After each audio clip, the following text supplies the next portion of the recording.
Amelia ini pantas disebut Putri Tikora dong. Ya. Jadi kakeknya datang ke Banggai Kepulauan sebagai prajurit, kemudian jatuh cinta kepada salah satu putri Ya, Peling, Putri Peling. ya, dan kemudian menikah. Gadis desa. Ya, gadis desa. Menikah melahirkan anak itu ibunya atau bapaknya? Ibu saya. Oh, ibunya. Darah itu mengalir dari seorang pejuang Trikora yang ada di monumen yang ada letaknya di Salakan pada hari ini. Memiliki cucu yang dari pejuang Trikora itu bisa menjadi seorang pejuang pajak yang ada di Banggai Kepulauan. Luar biasa. Saya ingin berkontribusi kepada daerah. Hari ini saya Irwanto Diasa atau Simbil sedang berada di Pantai Papende.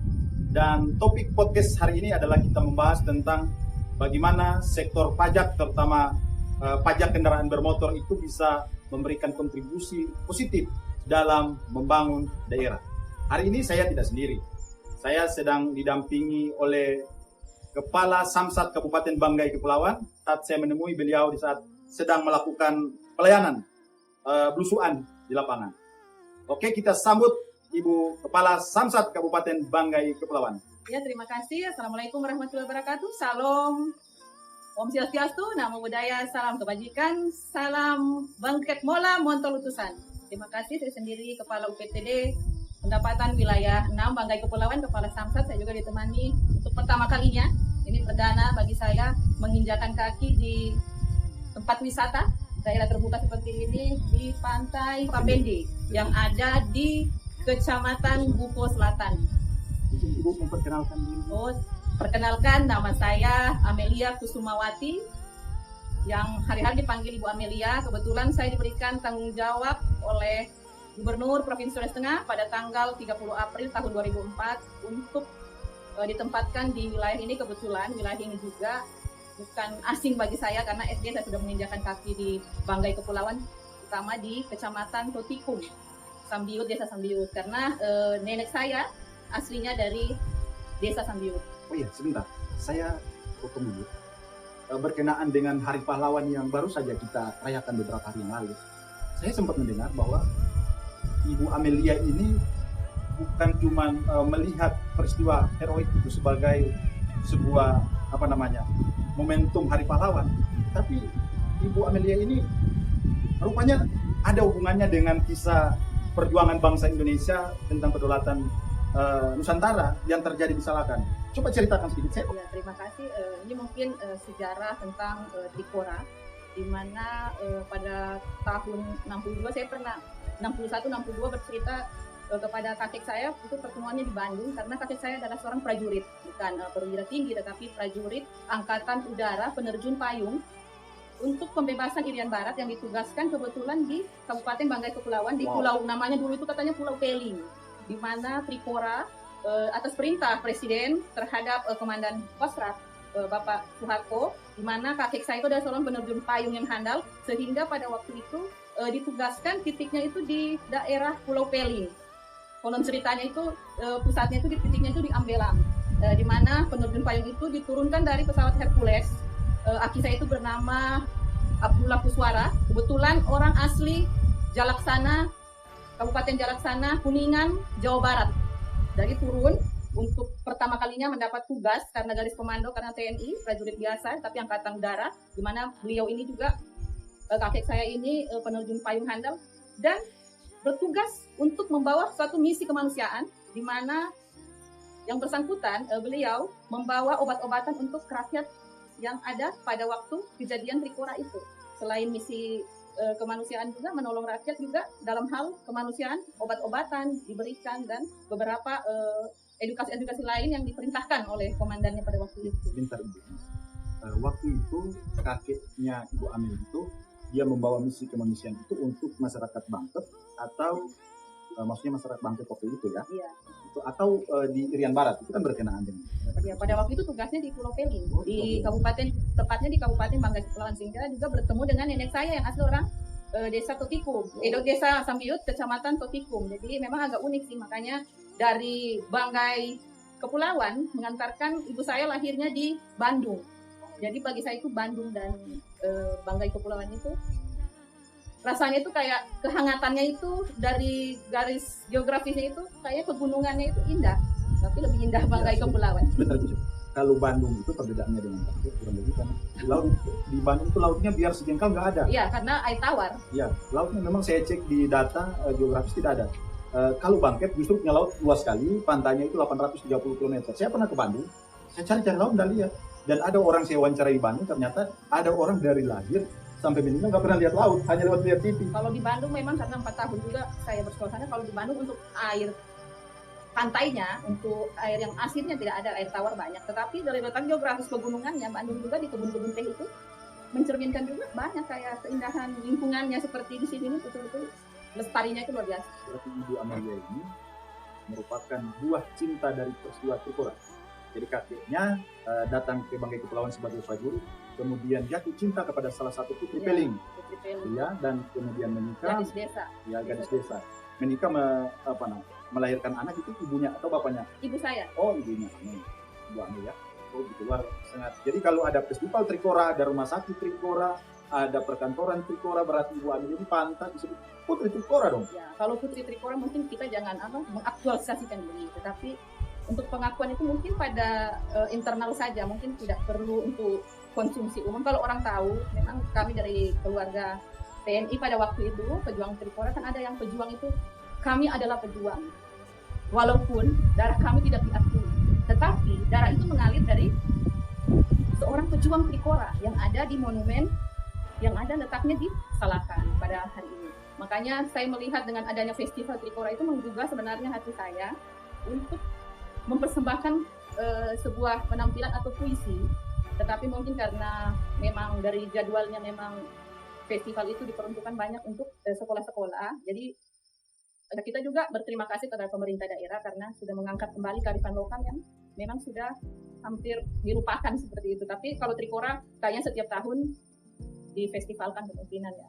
Tapi maaf, saya walaupun tidak orang Bangkok bilang, tapi aura pejuang itu kelihatan dari wajah ibu. Jadi orang Manado bilang, biar sambungnya rupa, dapat tahu dari suara. Kira-kira begitu yang saya lihat. Tapi ngomong-ngomong ibu, bagaimana ceritanya ibu bisa jadi kepala samsat di Banggai Kepulauan? Yang menurut saya di usia ibu yang menurut saya terbilang ibu atau mungkin ada skincare khusus yang dipakai atau gimana, saya juga tidak paham. Atau memang masih muda ya? Usianya berapa kira-kira? Kalau usia kayaknya sudah tidak muda lagi. Sudah kepala 4 plus. Jadi sudah kepala 4, kemudian mungkin karena diberikan amanah, dan ini memang kalau menurut saya sih ini adalah kodrat alam yang memanggil saya, mengantarkan saya untuk bertugas di sini atas izin juga dari Kepala Bapenda Provinsi Sulawesi Tengah. Jadi beliau memang memanggil saya sampai 3 kali untuk saya ditempatkan di sini di Banggai Kepulauan, dan memang atas izin dan ridho dari Allah Subhanahu wa taala, sehingga saya juga terpanggil untuk berpartisipasi kepada daerah ini, bahwa saya juga adalah putri daerah ini, di mana nenek saya dengan adanya peristiwa Trikora itu, nenek saya seorang dari gadis desa yang ada di Kecamatan Totipo, Desa Sambiut itu. Jadi kalau orang Bangkok atau orang saya bilang itu masih Monggonoi. Monggonoi itu masih ada darah masih ada darah Banggai Kepulauan. Jadi wajar lah kalau Ibu Amelia wajiblah berjuang membantu daerah. Nah, di awal Ibu datang ke Kabupaten Banggai Kepulauan dengan melihat kondisi daerah, kemudian tingkat pendapatan daerah, kesadaran pajak, membayar pajak itu, apa kesan pertama? Jadi kesan pertama itu bagi orang di lingkungan di luar yang tidak mengenal Banggai Kepulauan. Kalau saya memang dari kecil, dari kelas 4 SD sudah menginjakan kaki di Kecamatan Totipo. SMA saya pernah kesini lagi, sampai setelah kuliah saya juga sempat kesini lagi. Dan ini yang paling terlama saya waktu itu memang cuma bersilaturahim dengan keluarga, mungkin sampai seminggu, 2 minggu. Tetapi ini saya ditempatkan di sini, saya sangat mencintai keindahan alamnya di sini dan ingin berkontribusi kepada daerah. Pada waktu itu ada pesan dari senior-senior bahwa yang sudah setelah bekerja di Banggai Kepulauan, pesannya itu bahwa jangan terlalu lama kita bertugas di sini, karena ini adalah kabupaten yang masih kecil. Tetapi bagi saya tidak. Saya menentang asumsi itu, bahwa saya mengatakan Kabupaten Banggai Kepulauan tidak tertinggal. Nanti kita melihat, kita coba apa yang menjadi suatu permasalahan sehingga pendapatan asli daerah itu tidak bisa mencapai target yang ditentukan kepada kita. Seperti pada waktu sebelumnya, target itu masih 3 miliar, tapi tidak tercapai. 3 miliar tidak tercapai karena 2 kabupaten pada waktu itu. 2 kabupaten masih memiliki satu UPTD, satu samsat, satu kepala samsat, yang satunya di sini itu namanya masih pos pelayanan biasa. Jadi pada waktu itu 2 miliar, oke, masih mencapai. Begitu mau start di 3 miliar, mungkin ada beberapa hambatan atau faktor-faktor penghambatnya sehingga tidak serta-merta dia mencapai 3 miliar itu. Kemudian di 2024 saya ditempatkan di sini, saya mencari indikator itu, apa yang menjadi permasalahan. Apa sih sisi yang menguntungkan kalau yang menjadi pembeda ketika masih satu dengan Balut? Ketika dia berpisah ada Balut, ada Bangkok sama-sama itu. Apa sih yang kira-kira plus minusnya bisa kita rasakan? Jadi plus minusnya itu semakin dengan adanya kebijakan pemerintah, pemekaran kantor dari Banggai Laut dengan Banggai Kepulauan ini kan sebenarnya kita itu yang kantor induk. Untuk Banggai Kepulauan sendiri kita adalah UPTD induk di mana kita wilayah 6, sedangkan pemekaran ini di wilayah 13. Wilayah 12-nya itu pemekarannya Morowali Utara. Jadi Banggai Laut ini adalah UPTD pendapatan wilayah 13 yang dimekarkan dari UPTD Banggai Kepulauan yang wilayah 6. Kita adalah induk.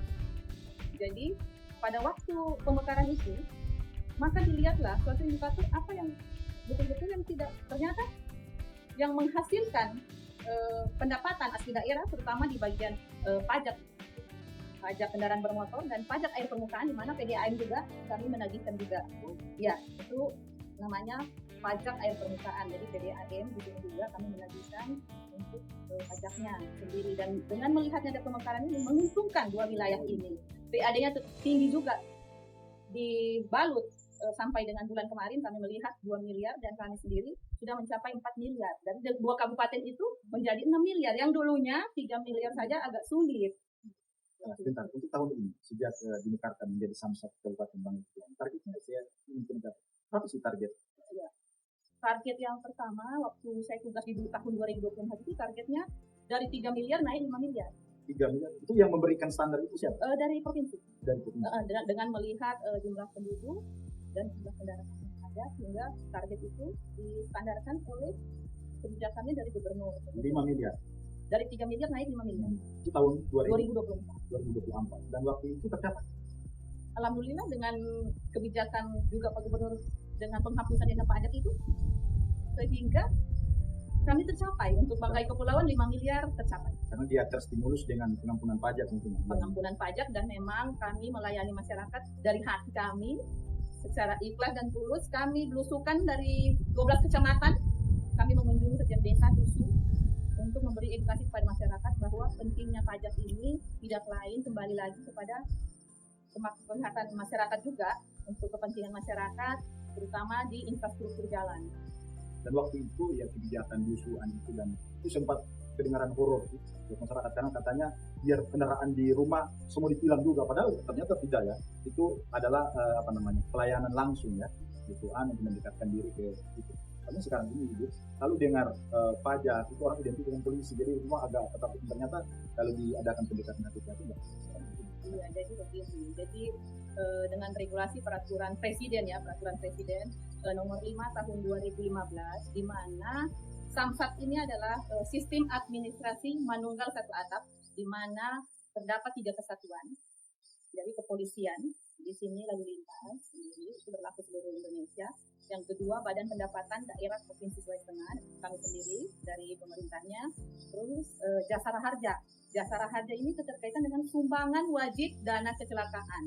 Jadi apabila masyarakat yang mengalami tidak diminta-minta ya, janganlah kita menginginkan suatu kecelakaan, tetapi kalau musibah itu datang dari Tuhan kita, makanya mau tidak mau biasa ada keluarga kita yang kena kecelakaan itu kita wajib juga membayar pajak di mana dana kecelakaannya itu untuk para pengendara itu 50 juta yang dikeluarkan oleh Jasara Harja. Itu untuk yang apa? Yang meninggal dunia. Kalau kecelakaan? Jadi kecelakaan ini kalau dia kecelakaan tunggal dia tidak. Kalau dia tabrakan dan ada korbannya walaupun dia luka berat tetap ditanggung tapi nominalnya agak kecil daripada yang korban yang meninggal. Itu syarat untuk orang mendapatkan santunan Jasara Harja? Syaratnya itu dia pertama harus bayar pajak dulu. Terus KTP-nya, penduduknya, jadi dilihat identitasnya yang bersangkutan itu. Dan yang pas mau klaimnya itu dilihat dulu, wajib pajaknya ini taat pajak enggak.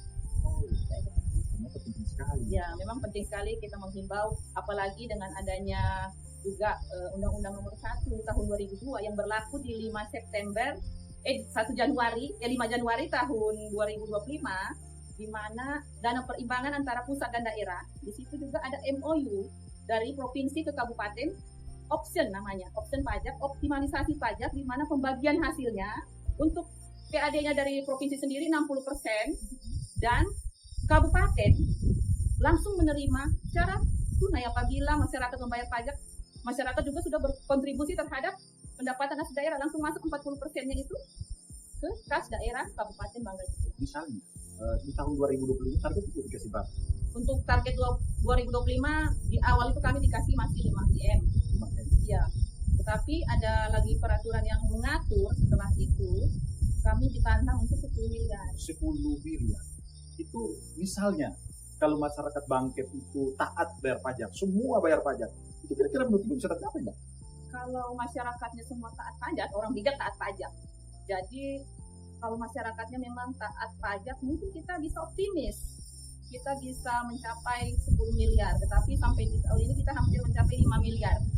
Sampai di bulan ini hampir 5 miliar. Kan baru percobaan, Bu ya. Baru awal itu disosialisasikan, itu supaya masyarakat tahu. Nah, besok-besok mungkin di tahun depan itu ya pasti lebih taat lagi lah masyarakat. Iya, karena undang-undangnya baru berlaku di 5 Januari 2025 bahwa ada pembagian hasilnya sudah jelas untuk provinsi dan kabupaten. Jelas sekali. Artinya Ibu, dari 10 miliar misalnya, kalau dia tercapai, berarti hak daerah itu karena 40% berarti 4 miliar. 4 miliar. 4 miliar.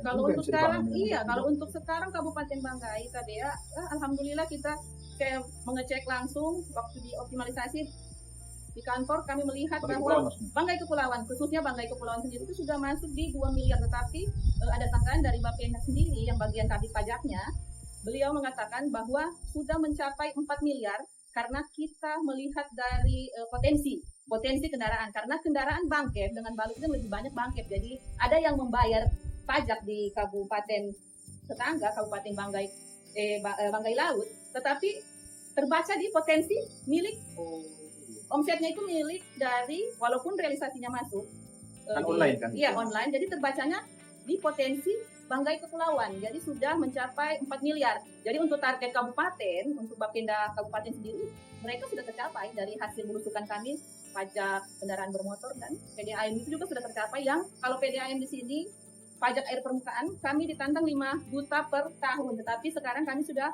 40 juta per tahun. Jadi memang agak sedikit memang naik yang luar biasa untuk pajak air permukaan yang kami tagihkan di PDAM. Sebelumnya mungkin tidak tertagihkan karena masih satu wilayah, mungkin pimpinannya masih fokus ke Banggai Laut sendiri. Tapi sekarang Bangkit juga PDAM sudah dibayar. Iya, karena Bangkit sendiri sekarang kami sudah punya UPT yang tidak gabung lagi, jadi lebih 40 juta per tahun. Itu target kami 5 juta kalau untuk pajak air permukaan. Berarti dari 10 miliar 40% berarti 4 miliar. Iya, 4 miliar kamu. 4 miliar itu kalau bangun jalan yang standar HRS itu bisa 2 km setahu saya. Karena kurang lebih 2 miliar. Kalau bangun jalan yang kelas lingkungan ya bisa 5-6 km setahu saya.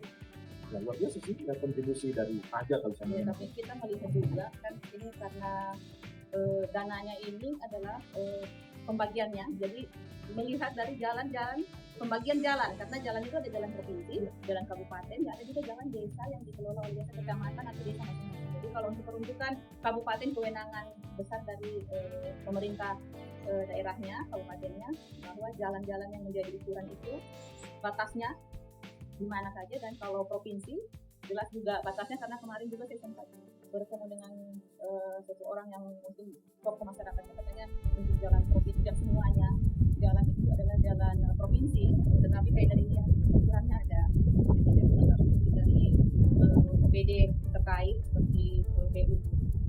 Berarti bisa double dong kalau kita tahu pajak, rajin bayar pajak dari APBD provinsi bisa dong, karena ada juga itunya kan? Bisa. Ya, kan ada kontribusi 60%, nah terus daerah double, ada 40% lagi untuk teman jalan mungkin dengan keperluan yang lain. Saya ingin dengar kiat-kiat sukses Ibu yang direncanakan untuk mengejar target 10 miliar atau lebih di tahun-tahun akan datang. Apa yang Ibu ingin lakukan untuk mendapatkan standar?